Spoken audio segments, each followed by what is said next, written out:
Why is anime obsessed with Brits? Surely it's not because of our excellent teeth, mouth-watering food, and abundance of fit birds. Chinese cartoons such as JoJo's Bizarre Adventure, Black Butler, Girls und Panzer, and my beloved Asserta Magical Index all have British inspirations. I know Twitter would rather see us get wiped off the map because I keep seeing this crappy meme everywhere, but at least Japan is based enough to show us some respect. Let's get Sherlock Holmes on the case as we look through the histories of these two great island nations of Britain and Japan, theorising if anything could have caused British cultural influence in anime.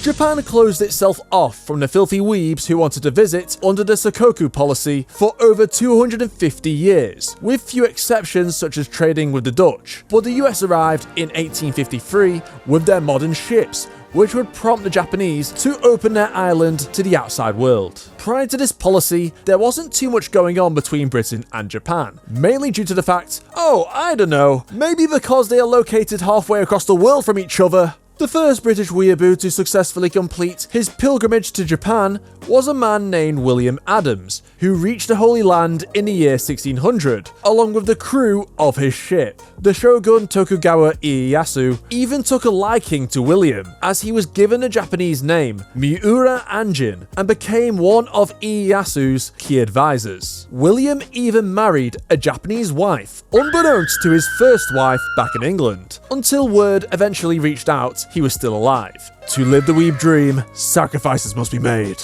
Anyway, fast forward back to 1853, as Britain became one of the early supporters of modern Japan, with British merchants now trading in the land of the rising sun, entering what is known as the Meiji Restoration, which involved Japan learning from the West in order to modernize itself to eventually compete with the established powers. What could possibly go wrong? While the Japanese army learnt as much as it could from the Prussian/Germans to adapt to new tactics and weaponry, the Navy decided to model itself off the most powerful navy in the world at the time. That, of course, being the British. Britannia rules the waves, after all. Japan at this time lacked the infrastructure to build modern ships, as progress was being made to develop its shipbuilding industry. Therefore, Vickers Shipbuilding and Engineering, a British firm, was commissioned to design and manufacture the Congo battleship in 1910, and Congo later saw active service in both world wars. Wait, this isn't the Congo? Why does Japan have to turn everything into cute anime waifus, goddammit?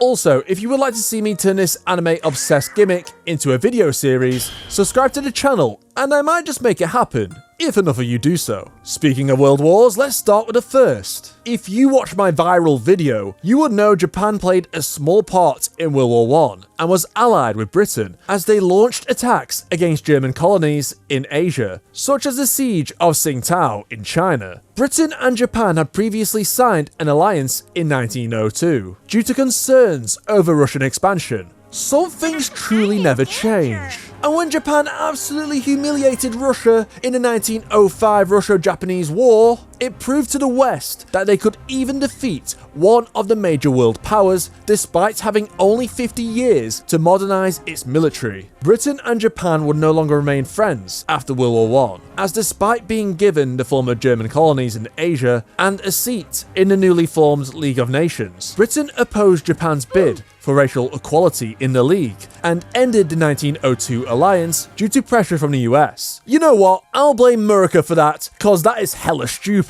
While the League of Nations was intended to deter countries from going to war, Japan was like, nah, screw the West. I fancy having Chinese for dinner, and invaded the Manchuria region in 1931. Due to everyone being shit scared of causing another world war in the 1930s, the League of Nations proved to be a highly competent organisation, as it fell asleep while Japan was screwing over China as usual. Japan consequently exited the League. Anglo-Japanese relations hit an all-time low in the epic sequel to World War I in December 1941, as Japan attacked Pearl Harbor and also Hong Kong, Singapore and Malaysia, which were tea colonies of Britain. forcing us to declare war with Japan because no one takes Britain's tea and gets away with it. And hell no, I'm not doing an entire rundown of World War II. Go back to school, nerds. Japan took 2 nuclear L's, as Britain really didn't like Japan.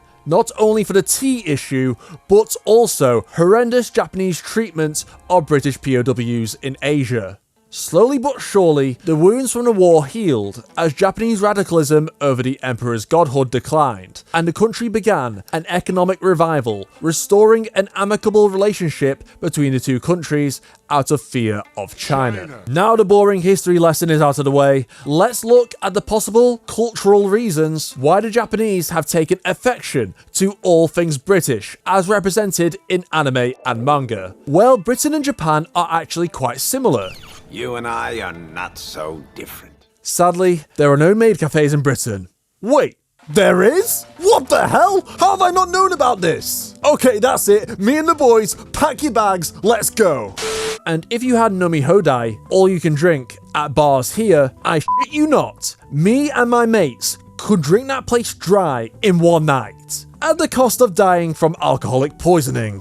But no, the two countries are similar in the sense they are both island nations, former imperial powers, have royal families, and share a love of tea. Anime certainly lets you know about it. My god, what is that? These British anime characters won't shut the hell up about tea and make it their entire personality. Although that's ironic coming from a British guy, as that's implying we have personalities when all we can do is have awkward conversations about how crap the weather is every day. British people also tend to be more socially reserved and modest on average, which is a characteristic shared by most Japanese. Well, until we get bladdered, that is. A stark contrast from Moroccans, who are more outspoken and rowdy. But Aeon, aren't you stereotyping by saying all this? Well, that's because anime stereotypes Westerners too. I'm literally explaining the stereotype to show why Japanese portray Westerners like this in anime. And that's completely fine from my perspective. I honestly think it's funny if my culture is portrayed as tea-addicted blonde-haired poshos in Taiwanese moving pictures. I think no doubt that these similar cultural aspects and the shared history between the two definitely contributed to Brit-bong-themed anime. But what else is so appealing about Britain, you may ask? Well, of course, it's the refined gentlemen who wear monocles and top hats while walking with a cane. Although, it seems a bit far from the truth. Yes, anime tends to portray British guys, on average, as stereotypical, rich, English gentlemen, when in actuality, this isn't exactly representative of the average Brit, such as myself, that you would meet on the streets. Sadly, we all don't have a signature look of superiority. Aren't British guys dreamy? I think due to Britain's reputation outside of the world, contributes to why both Japan and other countries makes them seem interested or want to visit, as Britain is a place with a long, rich history, with its people associated with class, intelligence, and sophistication. While this couldn't be further from the truth on average, don't tell the Japanese that. And not every British person speaks like Harry Potter. Who cares? When this fantasy of all things British in people's heads is what draws other cultures to us in the first place. Anime is no exception, such as JoJo's Bizarre Adventure, starting off with a story about British nobility and valour, while also admittedly showing the more rough and grim aspects of Victorian London at the same time. Kudos to Araki Sensei. Or Code Geass, portraying the British Empire reborn and colonising Japan. Oh, wait, that's no good. Better move on to something more positive. Let's see here. How about Hellsing, where Britain fights against Nazi vampires, just like how we single-handedly defeated Germany during World War II. Much better. Let me know your theories down below. Why anime loves British culture? And is there another culture or thing you think anime is obsessed with that you would like to see me turn into a video like this? Comment below and share this with a friend if you enjoyed. Take care now. Bye bye then. Bruh, I can't believe there are people who censor the word British online. Are they stupid?